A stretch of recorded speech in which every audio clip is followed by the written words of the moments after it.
Buenos días, nuestro tema es la política en Colombia desde el año 2000 hasta el 2017. Nuestros integrantes son Michelle Dayana Gómez Orjuela, Juan Sebastián Valdés Ortiz, Cristian Camilo Agudelo Rodríguez y Eric Jean-Luc Álvarez Zapata. Nuestro modelo de exposición se va a basar básicamente en Andrés Pastrana Arango, Rafael Uribe Vélez y Juan Manuel Santos, que fueron los presidentes que estuvieron desde 1998 hasta el año actual 2017. El primero es el presidente de la República de Colombia, Andrés Pastrana, que estuvo entre 1998 y 2002. Hace su rostro familiar en las audiencias nacionales como presentador de noticias de televisión, finalizando en el siglo XX, en tiempos de marketing y videopolítica.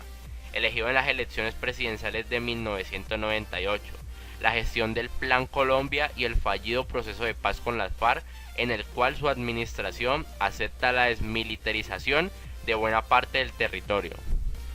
Uno de los sucesos más representativos durante su campaña fue que adelantó conversaciones con la guerrilla de las FARC y prometió un diálogo de paz, si resultaba elegido, claramente. Una vez elegido, Pastrana inició inmediatamente un proceso de diálogo con la guerrilla. Siendo candidato, Pastrana abrió ofensiva a la guerrilla una zona de despeje llamada el Caguán para llevar a cabo allí los diálogos.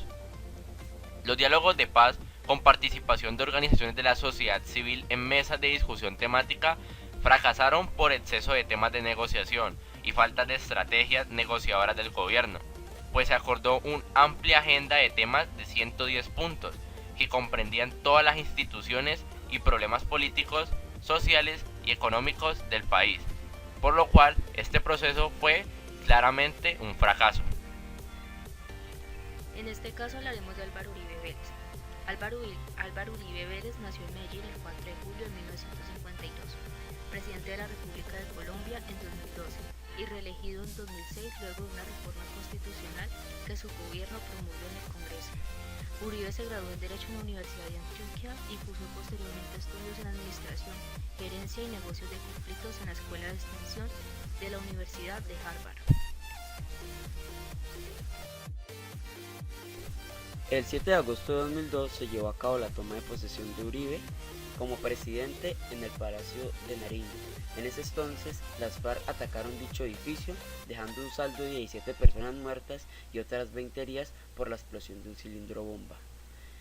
Como parte de seguridad democrática, durante el mandato de Uribe se buscó negociar con grupos ilegales como las FARC, Fuerzas Armadas Revolucionarias de Colombia, el ELN Ejército Liberal Nacional y las AUC Autodefensas Unidas de Colombia. Los diálogos con las FARC y el ELN no tuvieron mayor consecuencias en el campo político, pero se vio un incremento en la deserción de aquellos grupos al margen de la ley, en parte debido a la política de desmovilización. Con las Autodefensas Unidas de Colombia se desarrolló una negociación con los cabecillas de dichas organizaciones, lo que conllevó al proceso de desmovilización de paramilitares en Colombia, que fue cuestionado por varios críticos que temían que las condiciones no fueran las suficientes para impedir que existiera un grado de impunidad en torno a materias como crímenes de lesa humanidad y narcotráfico, entre otras.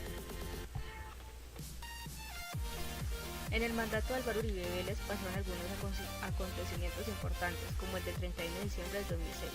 Las tropas de infantería de Marina desarrollaron operativos en los Montes de María, entre los departamentos de Bolívar y Duque, para rescatar al exministro Fernando Araújo Perdomo, secuestrado durante 6 años por las FARC. En julio de 2008 el gobierno de Uribe ordenó la Operación Jaque, en la que el ejército rescató 15 secuestrados, entre los que se encontraba la excandidata Ingrid Betancourt, 3 ciudadanos estadounidenses y 15 militares colombianos. En 2008 se reveló el caso de los denominados falsos positivos o ejecuciones extrajudiciales.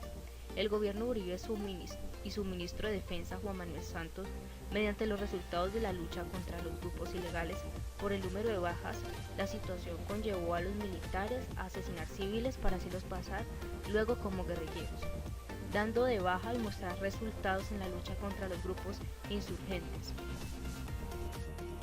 Desde el año 2010 hasta este año 2017 tenemos a nuestro presidente Juan Manuel Santos Calderón, Nació en Bogotá el 10 de agosto de 1951.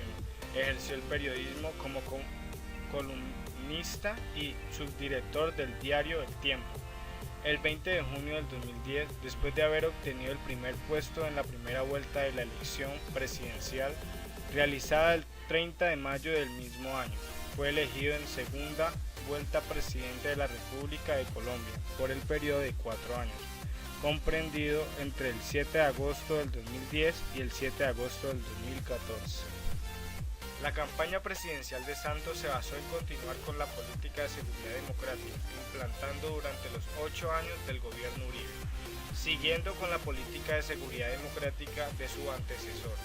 Santos prometió desde su discurso de posesión combatir sin tregua a los grupos narcoterroristas. El 12 de agosto del 2010 ocurrió un atentado a Caracol Radio, cuya autoría se atribuyó a las FARC.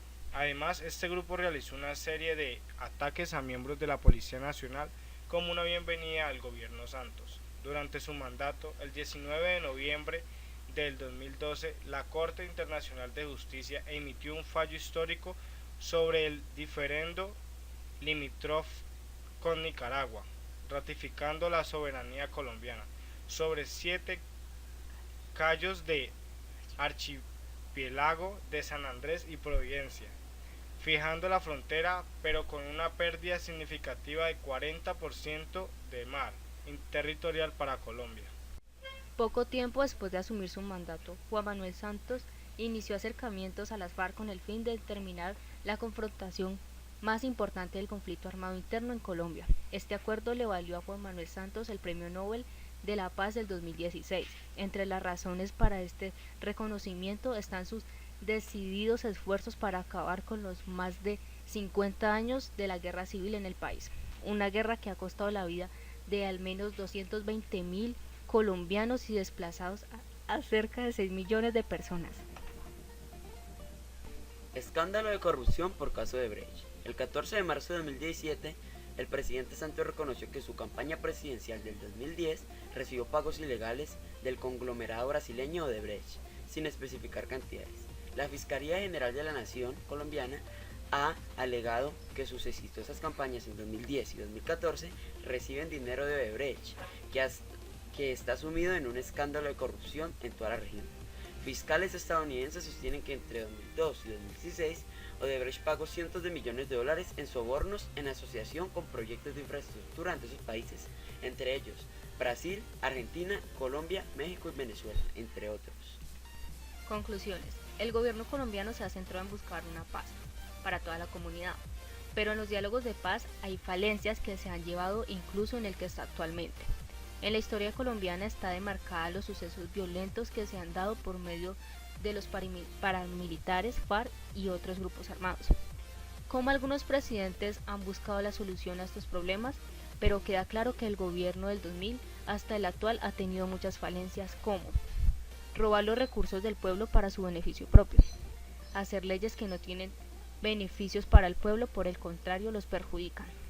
A lo largo del siglo XXI se han generado grandes sucesos violentos en Colombia por medio de grupos armados, y cómo sus campañas presidenciales han sido financiadas por compañías que no deberían de hacerlo. Para finalizar con nuestra exposición dejaremos la siguiente reflexión. El perdón no es un acto ocasional, es una actitud constante, por la razón de que está enseñada en nuestros valores, en nuestros principios y en nuestros deberes como ciudadanos, si se podría decir así de la siguiente manera, porque es un modo de resolver conflictos, solucionar errores y sanar el alma.